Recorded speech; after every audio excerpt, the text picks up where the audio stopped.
College is a wild ride for young adults, and their mental health often suffers. This podcast addresses the inner battles many college students struggle with. You're listening to Normalize It Forward, where we have raw, unfiltered conversations about young people's biggest mental health problems, how to handle them, and how to achieve a more resilient mind. Time to get rid of those heavy burdens and focus more on self-love and care. Here is your host, Mark Lehman. Welcome to Normalize It Forward, everybody. My name is Mark Lehman, and we are here today to talk about mental health and wellness. I am here to welcome in Dean Daniel. Dean, welcome. How are you today? Yes, I'm good. Thank you so much for having me. Been excited having this conversation. Appreciate you being here, Dean. Really appreciate it. I'm going to run a quick intro by my listeners, and then we'll get into things. Dean is a passionate mental health advocate, a proud ambassador for Tough to Talk, an organization dedicated to breaking the stigma surrounding mental health and suicide. Don't let me forget, Dean. I want to double back and hear more about Tough to Talk. Through public speaking, podcast appearances, and community work across the UK and beyond, Dean uses his own journey, including living with chronic pain and its impact on his mental health, to show that vulnerability is strength and that speaking up can save lives. He's the founder of Unbeaten, a movement and apparel brand supporting mental health charities.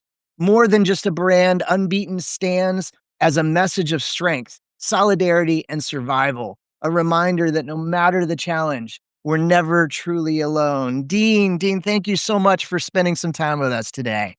No, my pleasure. Awesome. And Dean comes from across the pond, as they say, and I hope things are well over in England today. And Dean, I thought maybe we could just jump in and talk a little bit about your story and kind of where you've been. I think my listeners will really want to hear about that. Yeah, of course, no problem. So I'll take it back to the start. So basically, I used to be a 200-meter runner. I was running for both club and country. I was living the dream. I was living the life that I was, how I would say was destined for. I wanted to make Olympic Games. I wanted to medal at those games, and I wanted to be the best that I could be. Unfortunately, after a successful start of the career, I had a nasty car accident, and unfortunately, I wasn't able to run at that level any longer. So, as you can imagine, I was devastated by that news. But I thought to myself, do you know what? If I can't make my dreams happen, then I want to help others achieve their dreams. So I got into the coaching side and I got into personal training side just to help others to get to where they wanted to get if I couldn't get to where I wanted to. I had a successful number of years doing that. I loved it. Loved seeing what I was turning people into both from a physical and from a confidence and mental side. As we're all aware, the fitness industry is predominantly, I think, especially when we're talking about the fitness side, it works both for physical and on the mental capacity. So I loved it. And then, until one evening, which my story took a dramatic turn. I was training myself. I'd gone into the gym, and unfortunately, I'd lifted too heavy with poor preparation. I didn't sleep. I wasn't eating before that. And I felt a sharp lower back pain. As us blokes do, we think we're okay, we'll carry on, we'll battle through, we'll carry on the session. Mm-hmm.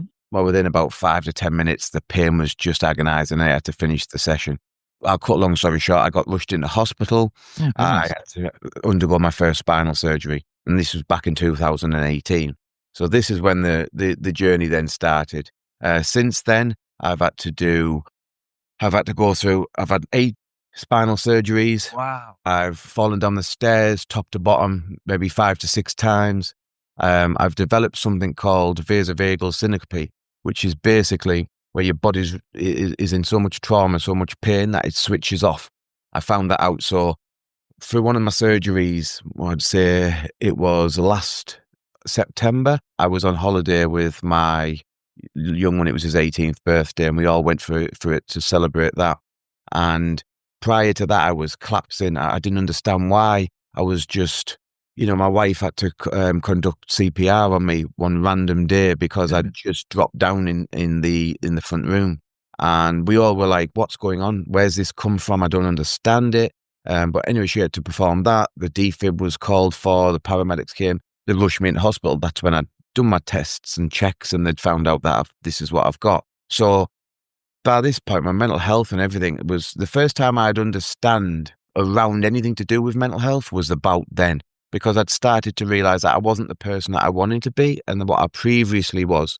So we went from that point to every day, maybe 2 to 3 collapses a day, which was then preventing me from driving, which was then preventing me from being, as I would say, a normal human being, being able to leave the house without worrying of, the embarrassment of I may collapse and, unfortunate stranger may have to find me and, putting them through all that stress and strain. And then my mental health started to deteriorate quite quickly from there. As you can imagine, it was just a shock. But us blokes like we do, especially within the UK, the stigma around mental health is so bad.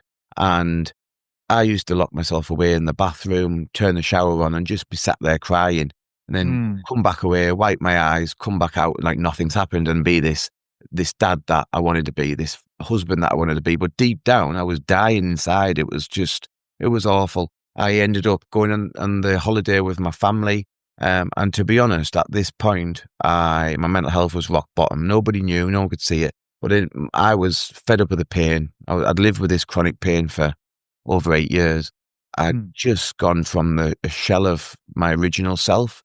And I felt that I was just this burden on my family. I wasn't the husband that I should be. I wasn't the dad that I should be. I wasn't the friend that I should be. And as you can appreciate, I just started to deteriorate. And one of my hospital admissions before this holiday was I was in hospital, and I was on the top floor of this hospital, and I'd actually just looked out the window and I thought, if I could jump out this window now, I would. Physically, I couldn't.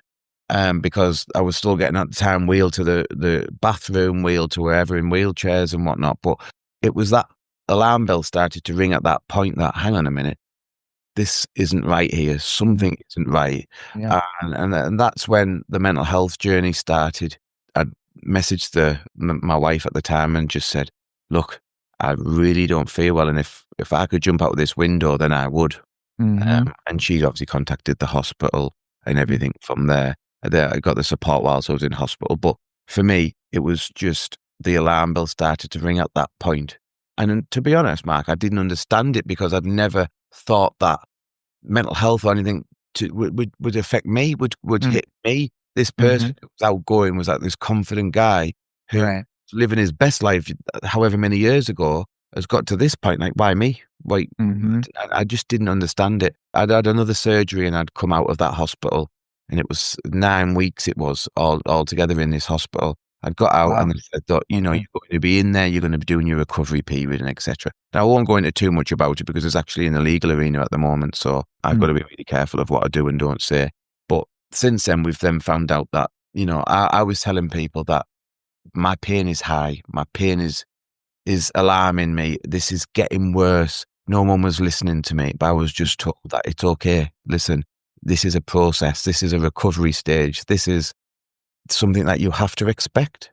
You've had a number of spinal surgeries that, unfortunately, is going to do this to you. But I knew deep down that something wasn't right. Anyway, since then, we've found out that there was, all I can say is there's multiple medical failings. And I was right. That I was failing, which was pushing my mental health, was right, was true, and was actually Wow. And then since then, I've tried to fight. I've had a number of further surgeries that since that point, I hit rock bottom at one point back into 2023. I just had enough. And I just said to myself, I can't do this anymore. My life is just not worth living. And I looked at my family that they were seeing me going through all of these issues. They were seeing me going through this pain. It was just awful. And I just said, I am not allowing this to happen anymore. I need to relieve them of the pain. Although I was struggling with it and it was going to be me who had to make the decision of if I was or wasn't here. I needed to do that decision because I didn't want them suffering anymore, how I felt. We then had gone over on that holiday for my son's birthday. And to be honest, not many people knew at the time, but that for me was, in my head, this was my last holiday. I was going to make sure that son had the best of 18th birthday, had the best holiday. But after that, I was checking out. And it's hard because I look back now and I didn't want my son and my daughter and my wife to be without their dad and husband. I had to make that choice because I felt it was the best for them. Yeah. We Wow. went on holiday. I ended up collapsing over there twice. And as on the day that we were returning home, I had collapsed quite bad. I ended up through a restaurant table. Basically, I was rushed into hospital. As I came around, I was coming around. My 9-year-old daughter was screaming, "Has Daddy gone to heaven? Has Daddy gone to heaven?" And I'm laying there trying to talk, saying that I'm here. No, I'm here. And then I blacked out, woke back up. I was in a intensive care in a Spanish hospital to go on. I won't go into too much detail because we'd be here all day, but went in there to having been told that there was failings through the UK. We needed to do emergency surgery because issues were occurring and I was losing sensation down my legs. So I had to have emergency surgery in a foreign country, then got air ambulanced home for a second part of the surgery. It was just a nightmare. That's crazy. Wow. In turn, my mental health was just spiraling and spiraling because I'd heard all these things about what has been done to me, why I've been left like this, having to leave my family in a foreign country, having to just be this person that I wasn't me. It was just horrendous.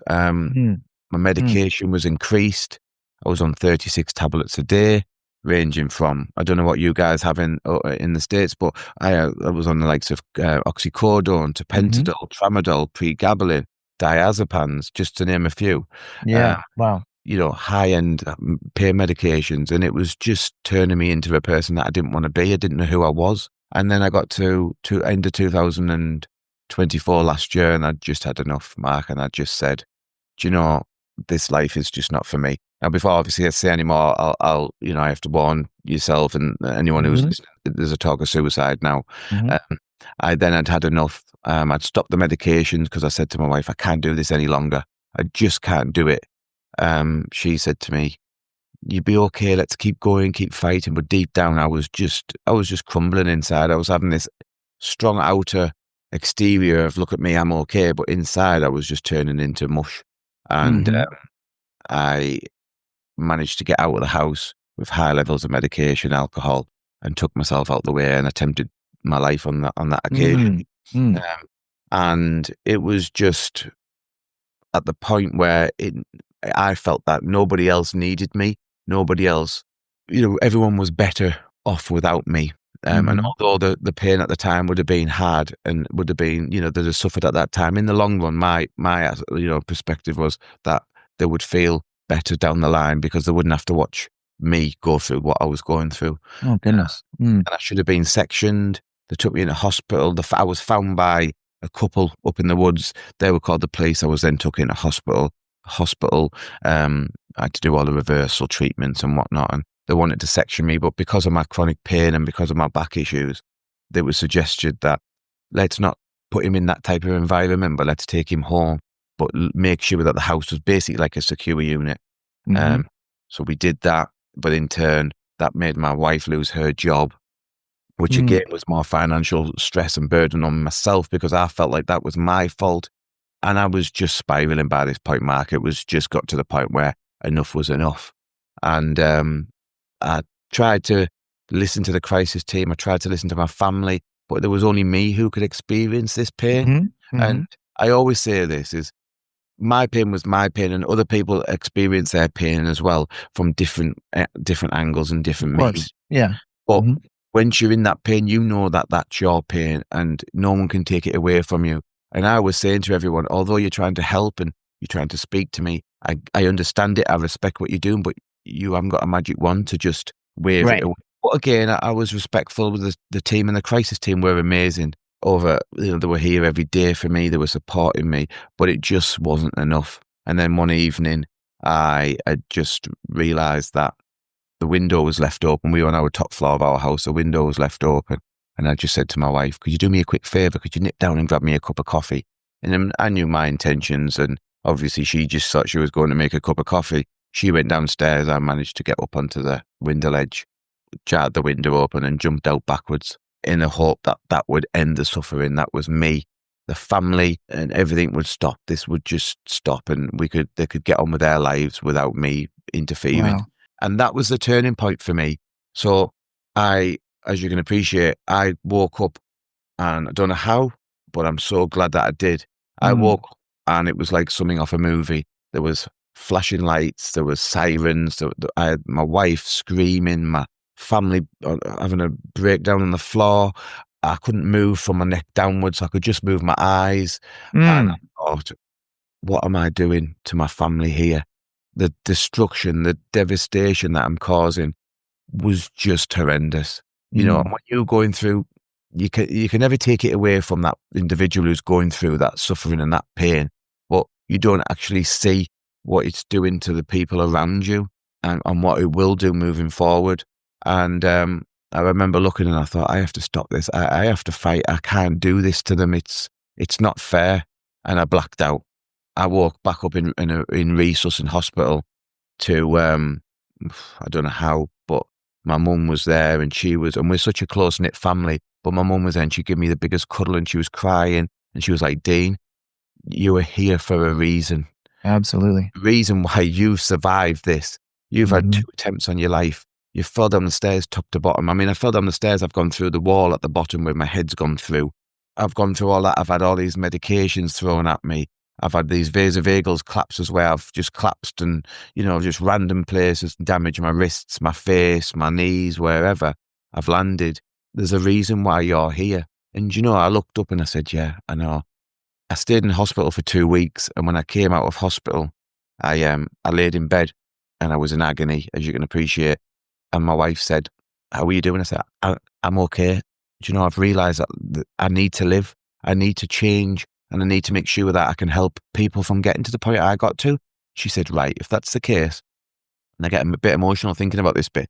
She said, "We've got CCTV up around our house." And she said, "I need to show you something. Do you want to see it?" And I thought, I know what's coming. She said, "The paramedics had asked that we could see the footage of the CCTV to see how you landed in terms of injuries and whatnot. Would you like to see it?" And I thought, oh, this is going to be, hard to watch. Yeah. And I didn't really know what to say really, but I thought, no, do you know what? Let's do it. So she passed me over the iPad and I read it and I opened it up and I was like, wow, that was me. And it was just awful, Mark, honestly. I thought, and I thought, do you know what? At that point, I turned to my wife and I said, "Do you know what? This stops now." She said, "What do you mean?" I said, "I'm going to change. I'm going to make a difference. I'm going to make sure that nobody gets to the point that I got to. Nobody hits Good for them you, Dean. goals.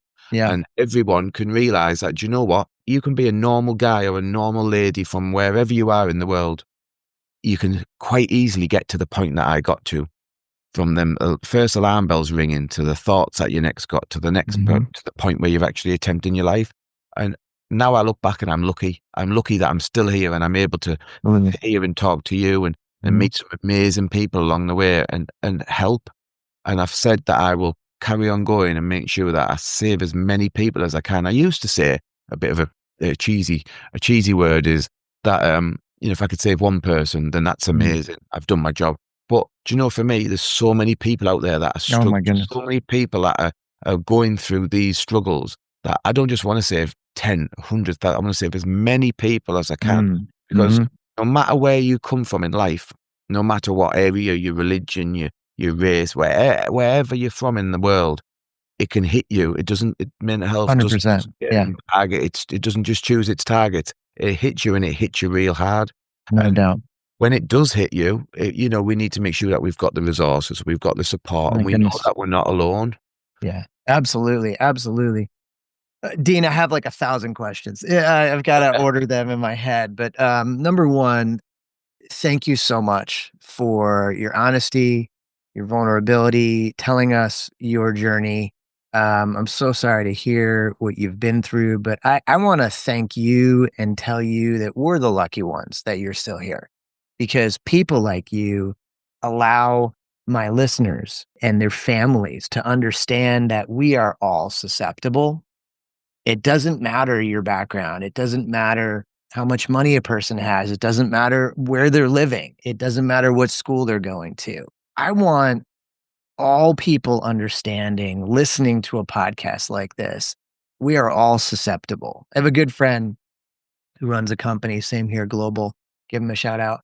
And Eric, often says 5 and 5, meaning, the stat is 1 in 5 that, we are all susceptible. And I think when a person glazes that over and says, not me, never happened to me, they run into more issue. So your story resonated to me on so many different levels. I can't imagine any of my listeners hearing it not having similar experiences. So thank you. No, thank you very much. And for me, it is about, so when I do a number of keynote talks around the UK or world, wherever it takes me. And for me, I always say that I want people to relate to me. I'm no one, I always say this, I'm nothing special. I'm a guy from Teesside in the northeast of England who's been through some dodgy cards, some bad cards, who's come through it at the end, which there was times where maybe I shouldn't have come through, but again, there's a reason why I have.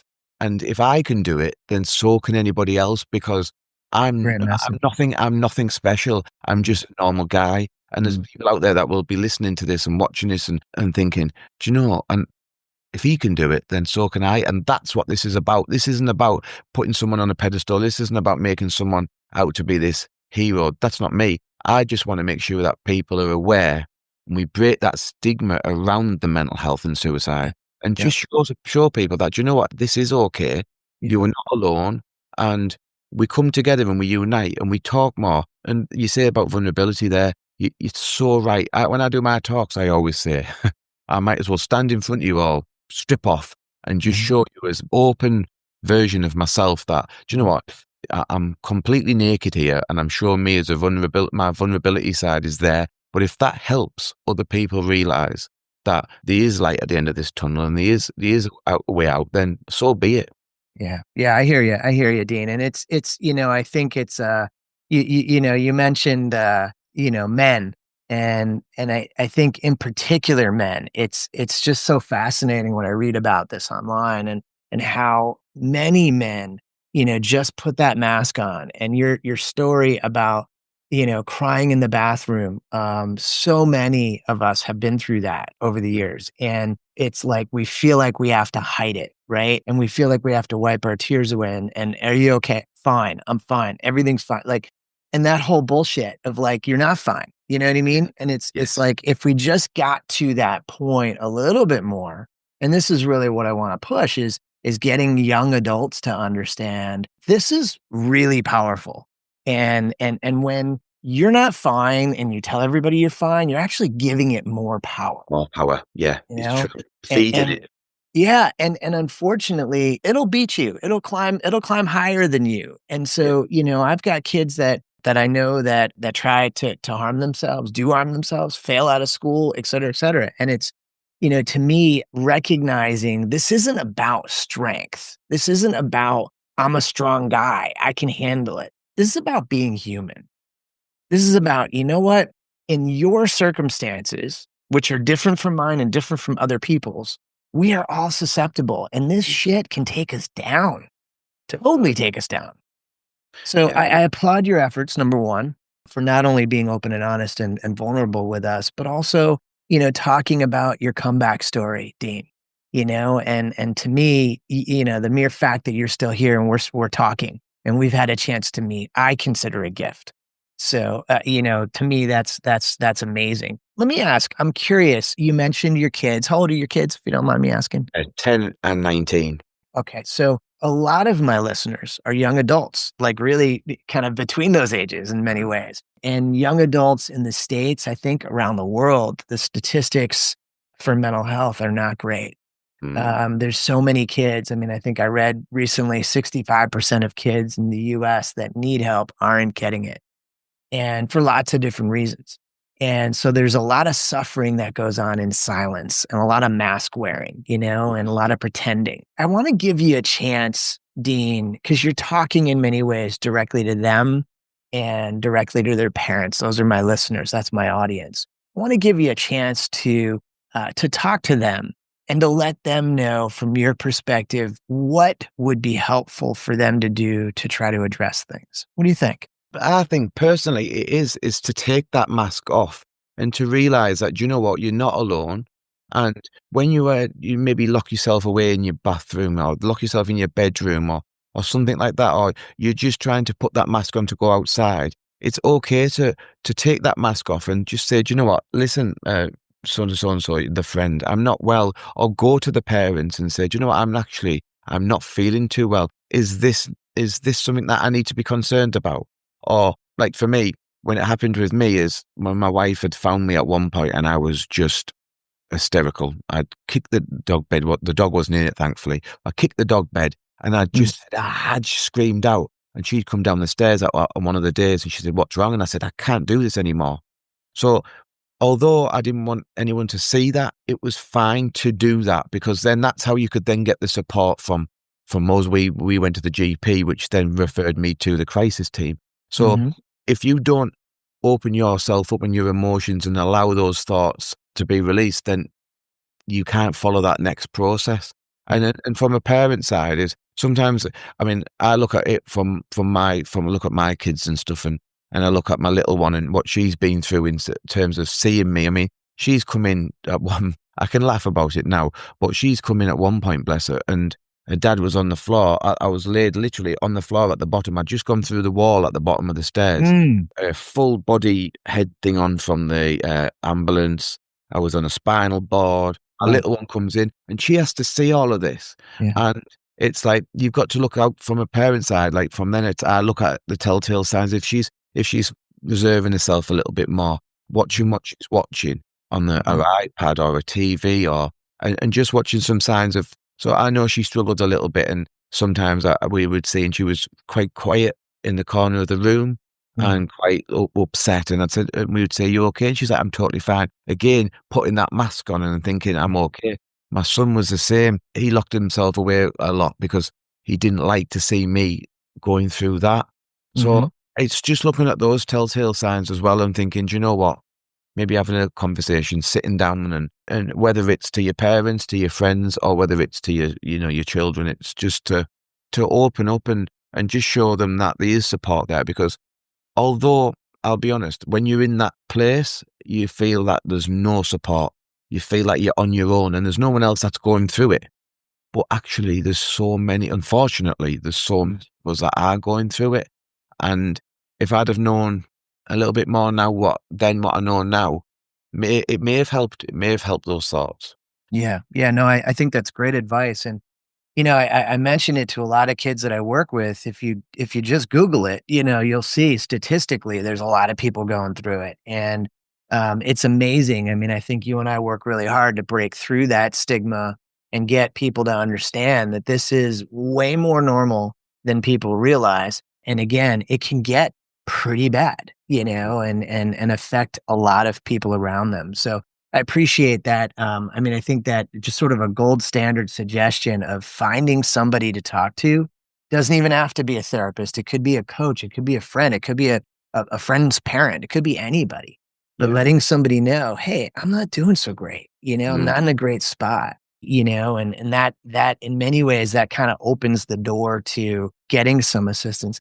I'm curious on the level of sort of Dean, how you're taking care of yourself these days. You brought us through your story through 2024. I'm curious how this year's going for you.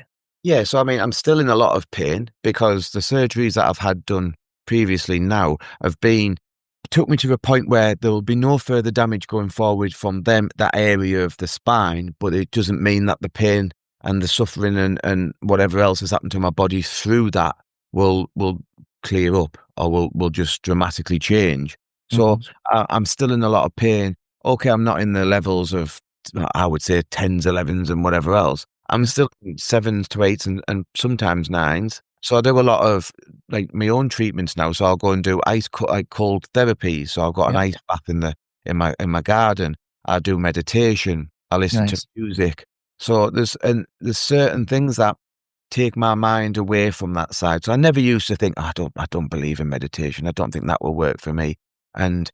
But it's amazing if you can find something that just takes your mind away from them thoughts or that moment. Obviously, for me, it's pain. If my pain levels gets too high, my mind starts to revert back to that point where, here we go. Is this pain? Is it back to the point where I can't go on anymore? Is it back to the point where I don't want to be here? And so I then I'll go in the tub, and although it's cold, and Mm-hmm. and that sometimes I think, what am I doing? Especially in the UK at this time of year, it's not the best of ideas.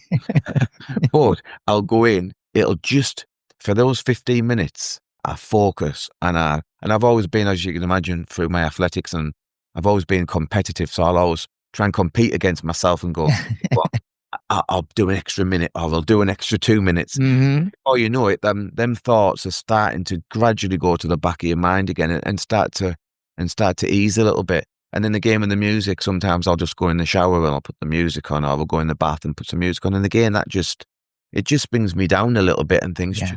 Although this is maybe getting a little bit much today, let's ease it by one type of treatment on, or music, or whatever. Great ideas.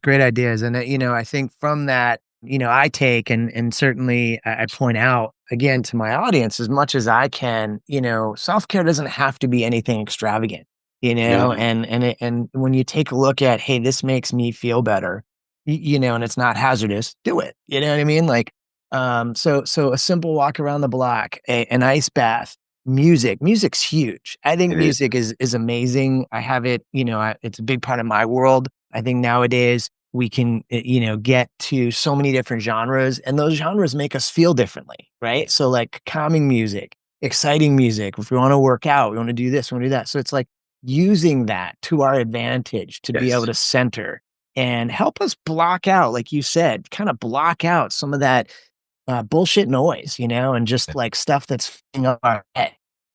So I really appreciate those suggestions. I think they're really, really helpful. I'm curious, your 19-year-old, is he in school? He's in university, In yes. university. And what is his experience has been like? Is this his first year, second year? It's his first year, so he's just First started year. a couple Oh, of weeks wow. ago, yeah. So he's actually moved away from the area as well. So he's moved 7.5 hours drive Wow. away. Okay. He's just said, you know what, he wants to just open up and live.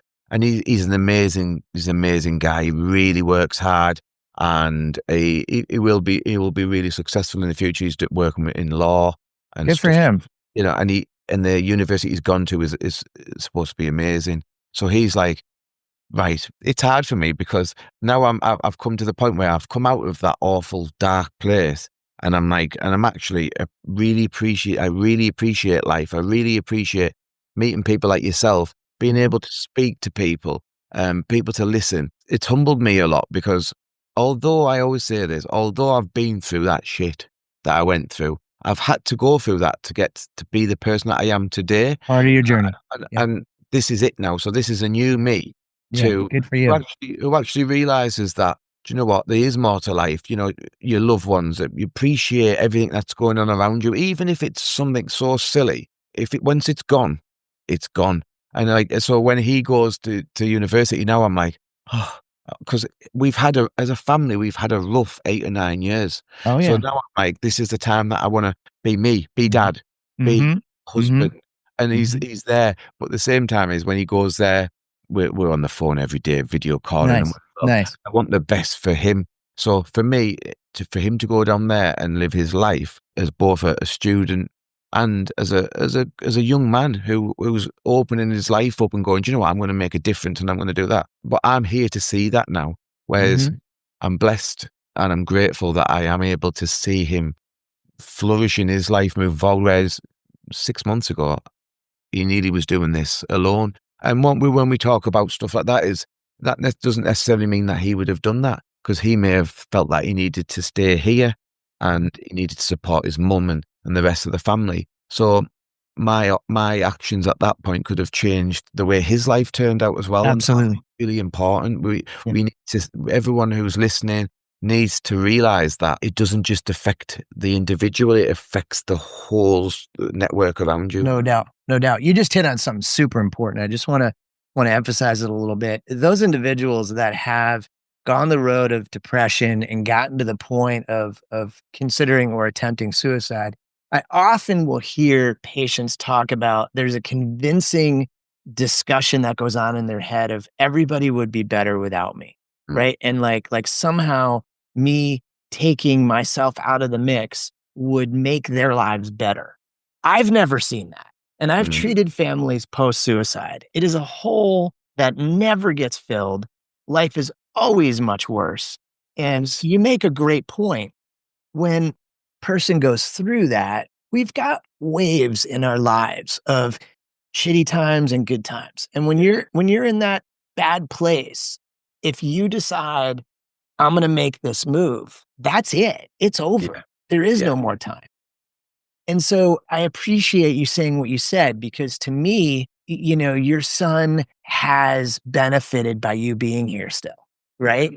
And I think about, as a parent, I've had kids in college, and I think about, hey, there's two sides to that. Like, he gets to go and you're missing him, but you're also thinking, hey, that's what he's supposed to do, right? And I'm so proud of him, right? So there's so much to that we could talk about for hours, but Yeah, I that's it. just appreciate you saying that, because I think there's a misunderstanding, I think, a lot from people when they talk about, this topic. And suicide, let's face it, is so hard to talk about. But please, everybody, understand that I've never come across, and I doubt I ever will, a person who takes their own life and it isn't dramatically impacting everybody around them. Yeah. I mean, when I had the crisis team in and they were coming to my house, they were actually informed me that if anyone actually had died by suicide, to say it was myself, then there's I don't know the exact statistics, so don't quote me on it, but I'm sure it was in excess of 80% chance that the children will follow in those steps. Wow. Now, I don't know Wow. the exact numbers, but I'm sure But it's high. high Yeah. number. And Yeah. for me, 1% is high enough. Happen. So, You said it. Yeah. when I look at it and think, wow, like that type of number, and I'm really close, especially to my daughter as well. She's like a daddy's girl, and we are really close. And it sounds awful, but I think she would be the type that would, because we're so close. We've got such a close bond. We have as a family as a whole anyway. But I think how we are as us two, I just look and think she could have been another one of those statistics. And that breaks my heart to think that, because that was, although I would have took myself out of this pain and this suffering, there would have been a hell of a lot more coming to her, to my son, to my wife, to whoever else around, if it have, how I would have said at the time, worked. And when the crisis team spoke to me, and after we've come out of it all, and the nurse, your mental health nurse who comes over and speaks, I don't know if you got the same process over in the States, but so you get like your own designated person to deal with you, and it was quite surreal and quite emotional, really, when she said it, because they had a meeting. Then when she came out, when she knew what I was doing now and how I've improved and how I've gone from that point to this point, she actually said, "I'm going to tell you something now, Dean." I said, "What's that?" And she said, we had a board meeting, and you were the one that we thought we would lose. There was no question, no doubt that we would lose you at some point. Wow. To hear that, it was like, oof, that, Wow. like, and so again, this is why I say, although things may look like everything's against you, and everything is just too much, it shows that it isn't, and you can make it through, like me. And I'm grateful now, because everyone around me can see the difference in me. They can, and I think that what happens within the family as well is the whole unit changes, because I think that I look back now and I think they're probably walking on eggshells. They were concerned about, if I say the wrong thing, would I then my mind just go even into another place? And now, I'm in the place where I am now, where I am. Although, like I said, mental health never switches off. This is the thing. So people think, "Oh, I'm over that now. This is okay. One day I'm okay, then the next day, that's it. It's gone. What's mental health?" It doesn't. You're still going to have these ups and you're going to have these downs. Absolutely. I call them blips. I had one 6 weeks ago in regards to pain. Fell down a hotel stair reception. And it affected me. My mind started going, "Oh, no, here we go again, Dean. What have you done now?" But it was a blip. I have to be kind to myself and go, "Do you know what? No, this is okay. It's a blip." Because like what you said earlier, and you touched on it, is once you make that decision, death is permanent. So there's no going back. Once you've passed, you can't go, "Oh, actually, I wish I didn't do that." You've got to be so careful, because once you make that decision and you go, and there's no going back. It's really sad, but that's what we've got to stop people from getting to that point, and listening to the minds, and listening to your thoughts and your feelings. And sometimes you think, you know what, was that? A lady once spoke to me. So I've got my own men's mental health groups now, and Mm-hmm. she came in, and it was the men's mental health group, and we were like, it's fine if you know, we got talking after the meeting. She came back and she said to us, she said, we were chatting about something, and she said, you know, I didn't realize how talking to someone can actually make that much of a difference. And Mm. yeah, and exactly. And she was telling me about her family and whatnot. And she said, I want to get the person to come down and sit in here and do your men's mental health group with you. I said, and I would love that. She said, because I don't think he actually appreciates his life at the moment either. And she said he's gone through whatever he's gone through, but he's at the point where he's thinking, I just, it's life is life. They need to hear some other truths from other people and other journeys and stories to really realize that, you know what, life could be a lot different. Because in my groups, I have people who have sadly lost people as Mm. well. And so they're coming just to learn, because they think that, oh, this is, you know, I wish I did this. If I'd have done this, could so-and-so still been here? And that alone is a burden and a trauma to hold for themselves. And it isn't the case. That's not. And that's why I do my groups as well, because people can open up and listen and say, well, do you know what? I lost so-and-so Mm. 2 years ago. Would it have changed if I'd have maybe done this? And I will say, obviously, not a professional side, but from an experience side, is it doesn't matter really what you would have said and done at that time. I needed, that was my wife could have said the right things, which she did. She did the right things. She said the right things, but I still did what I did. So Mm. I always like the other side to the family to see it, that don't hold yourself accountable for anything, because it's that individual who unfortunately is going through it. Yeah. Yeah. No doubt. No doubt. Like, I go back to your mom's words, and you're here. You're still here for a reason, Dean. You know, and it's become really clear to me in talking with you what that reason is. I think you have an impact on people. I think that your story, your rebound, and I love how you said what you said. Mental health doesn't go away. You know, it's a constant push, sort of like, you know, lifting weights. Like, you know, you can't just stop. Like, it's part of, you know, lifestyle. And I like that concept a lot. Dean, let me ask you, I want to put you on the spot for 1 second. Normalize it forward. When I put it together, my initial thought was, I want to keep the conversation moving. I think it's so important. I met you through our mutual friend Shaka, an amazing artist out there in the UK. For those that don't know him, look him up. He's fantastic.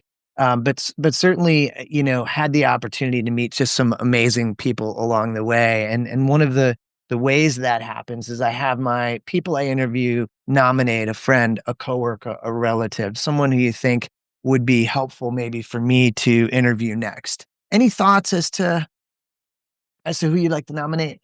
Yeah, I've got two really. So one Okay. would be my wife, Okay. and Hmm. as what we were just touching on there was, you see it from a different side. So Yeah, she'll no view doubt. it from Would how she love to talk to her. experiences it from a wife's side, from someone who, everything that I've said in terms of making me feel like I was a burden and they were no good without me.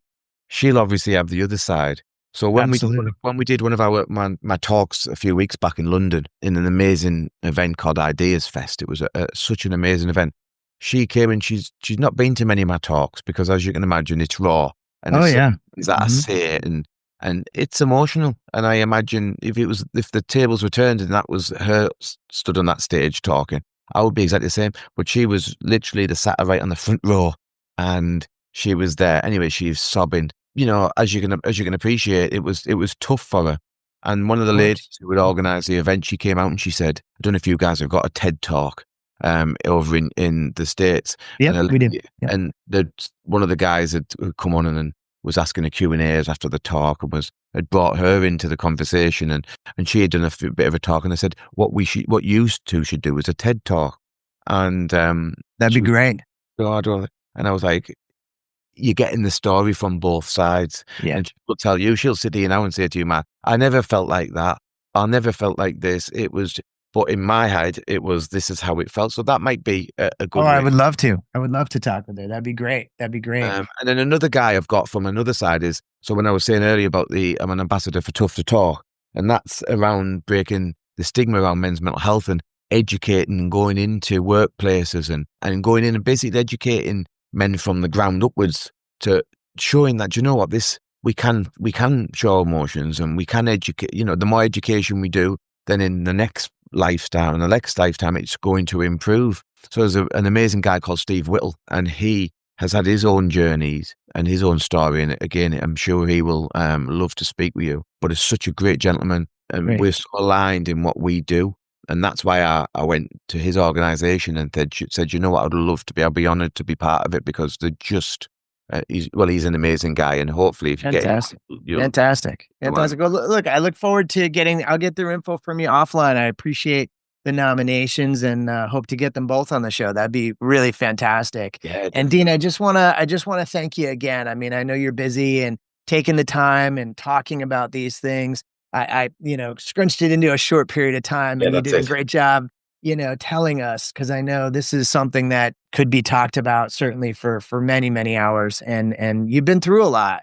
And I just want to let you know, at least from my perspective, I admire your strength, and I admire, your ability to continue to push forward and to help others. And to me, that's, one of your superpowers. So keep up the good work, and it was great talking to you today. Oh, that means a lot. And listen, thank you so much for the opportunity. It's been a pleasure meeting you. Awesome. And letting my story out to all your listeners. Our pleasure. You have a wonderful day. You take care. You too. Take care. Bye-bye. Bye-bye. That's all for this episode of Normalize It Forward. May this conversation serve as a reminder that you are never alone in facing your mental health struggles. There are always people who can help. To dive even deeper into our journey of normalizing one of the biggest issues young people face, check out more episodes of the show at youareheard.com. It's UAREHEARD.com. Continue gaining access to the right tools, the best resources, and the most insightful advice to achieve positivity, mindfulness, and genuine happiness.